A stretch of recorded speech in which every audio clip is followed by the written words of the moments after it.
মানুষকে অপমান করে, মানুষকে খাটো করে বেঁচে থাকার চেষ্টা করিয়েন না।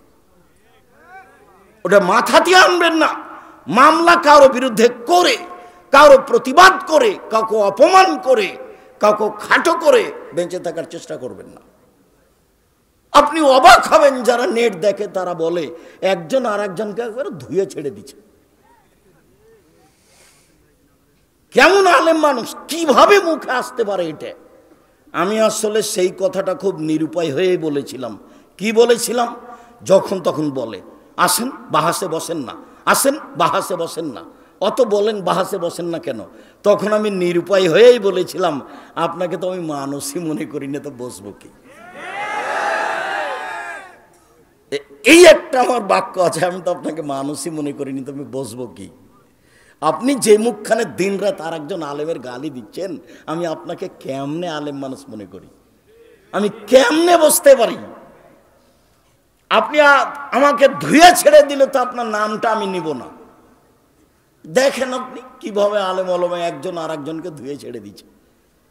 কি চরিত্র! আল্লাহ রাসূলও বলছেন ওকে দেখে লাগে মানুষ, ওর অন্তর হলো শয়তানের অন্তর। হাদিস বুখারী মুসলিম। ওকে দেখে লাগে মানুষ, ওর অন্তর হচ্ছে শয়তানের অন্তর। রাসূল সাল্লাল্লাহু আলাইহি ওয়াসাল্লাম বলেন, পৃথিবীর মানুষ, আমি জাতির সামনে আশঙ্কা প্রকাশ করে গেলাম, পৃথিবীর মানুষ শুনে রেখো, তিনটি বিপদের কথা বলে যাচ্ছি। এক, আইম্মাতু মুজিল্লিন, হুজুর হবে ভ্রান্ত, হুজুর ধর্ম বেচে খাবে, হুজুর হবেন ভ্রান্ত, হুজুর ধর্ম বেচে খাবে। দুই, সাত্তাবদ কাবাইল মিন উম্মতি আল আওফান, আমার উম্মত মূর্তি পূজা করবে। ঢাকার একজন লোক আমাদেরকে ভালোবাসে, ব্যবসায়ী ভালো। তা আমি একদিন তার কাছে গেছি, তো বলছে আমার আম্মাকে খুব ভালোবাসি, এই দেখেন আমি আমার আম্মাকে ভালোবাসি, তাই সুন্দর করে ছবি সাজগোজ করে রেখেছি। তখন আমি বলছি আপনি কুসন্তান। তো মনটা খারাপ হয়ে গেছে, আমি কুসন্তান মানে বলেন কি আপনি? তাহলে আপনার মায়ের ছবি কবর দিয়ে এসে ছিঁড়ে ফেলতে হতো, টুকরা টুকরা করে ছিঁড়ে ফেলে হাত তুলে আল্লাহকে বলতে হতো, আল্লাহ আমার মাকে ক্ষমা করে দাও, তাহলে আপনি হতেন সুসন্তান। জনৈক কাজে এক এমপির কাছে গেছি, তো আমি সালাম দিই যে ভাইজান এই মূর্তিটা সরাতে হবে। তখন আমাকে বলছে আমি খাঁটি আহলে হাদিস।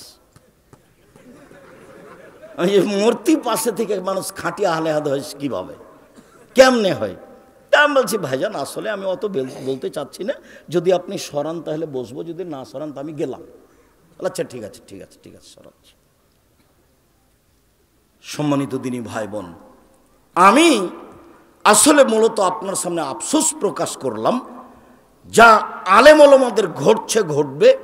আপনারা কোরআন হাদিস শোনেন আলেম ওলামাদের মুখে, নিজেরা যেন তৃপ্তি পান যে আলেম মানুষ যেটুকু বললেন বললেন, এইটা যেন আপনাদের হয়।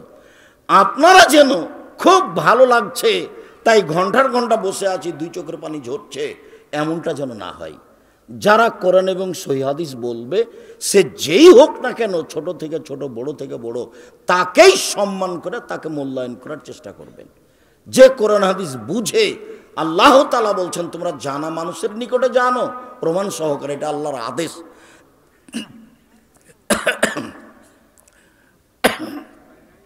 পানি আছে একটু?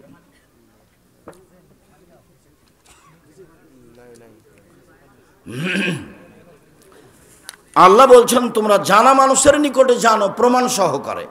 জানা মানুষের কাছে জানতে হবে প্রমাণ সহকারে। এইটুকু আমি বলে আপাতত আমার কথা শেষ করছি। আমরাও আব্দুল্লাহ কি বলছে এটা শোনার অপেক্ষায় আছি। জাযাকুমুল্লাহ খায়ের। আমি আপনার ছেলে মেয়ের জন্য দোয়া করি, আপনার ছেলে মেয়েকে আল্লাহ কবুল করুক। আপনারা একটু এদের জন্য দোয়া করবেন, আল্লাহ যেন তাদের কবুল করেন, তাদের খিদমত যেন কবুল করেন, আল্লাহুম্মা আমিন। এইটুকু আপনাদের কাছে দাবি রেখে আপনাদের সবাইকেই আপনার বাড়ির পাশে 14-15 ফেব্রুয়ারি, 13-14 ফেব্রুয়ারি সম্মেলনে উপস্থিত হওয়ার আন্তরিকভাবে জোরালো দাবি রেখে সালাফি কনফারেন্স, এই সালাফি কনফারেন্সে অবশ্যই উপস্থিত হবেন। আমি মনে করি এটা নরসিংদী নারায়ণগঞ্জ জেলার সম্মেলন। আপনাদের সম্মেলন, আপনারা উপস্থিত হয়েই তাকে সফল করার চেষ্টা করবেন। পাকিস্তানের আলেম ওলামা থাকবেন, ইন্ডিয়ার থাকবেন, বাংলাদেশের থাকবেন, বিষয়ভিত্তিক আলোচনা হবে। সেই বিষয়গুলি আগেই তাদেরকে জানানো হয়েছে। আশা করি যে আপনারা উপস্থিত হবেন এবং বিষয়ভিত্তিক বক্তব্য শুনবেন। যাওয়ার পূর্বে আমাদের বই পুস্তকগুলি যদি থাকে তাহলে গ্রহণ করবেন। দাবি রেখে সকলকেই আব্দুল্লাহ কি বলছে বিষয়টির উপরে খুব জোরালোভাবে গুরুত্ব দিয়ে মনোযোগ সহকারে শোনার আশা রেখে, আমরা আব্দুর রহিমের বক্তব্য ভালো বুঝেছি বলেই আমরা অবগত, এবং তাতে বুঝেছি যে মানুষের জীবনে দান সবচেয়ে বড় শক্তিশালী ইবাদত। তাতে বুঝেছি যে দান করে খোটা দিলে দান কেটে যায়। তাতে বুঝেছি যে দান করে যদি কষ্ট দেওয়া হয় তাকে, তাহলে দান কেটে যায়। তাতে আমরা বুঝেছি যে লোক দেখানো দান করলে দানটা কি হয়ে যায়, নষ্ট হয়ে যায়। এসবগুলো বিষয়ে সাবধান থেকে দান করা একটা বড় ইবাদত, সেটা করব ইনশাআল্লাহ। সকলের কল্যাণ কামনা করে আমরা আপাতত কথা আমার পক্ষ থেকে এখানেই শেষ করলাম। সুবহানাকাল্লাহুম্মা ওয়া বিহামদিকা আশহাদু আল্লা ইলাহা ইল্লা আনতা আস্তাগফিরুকা ওয়া আতুবু ইলাইক।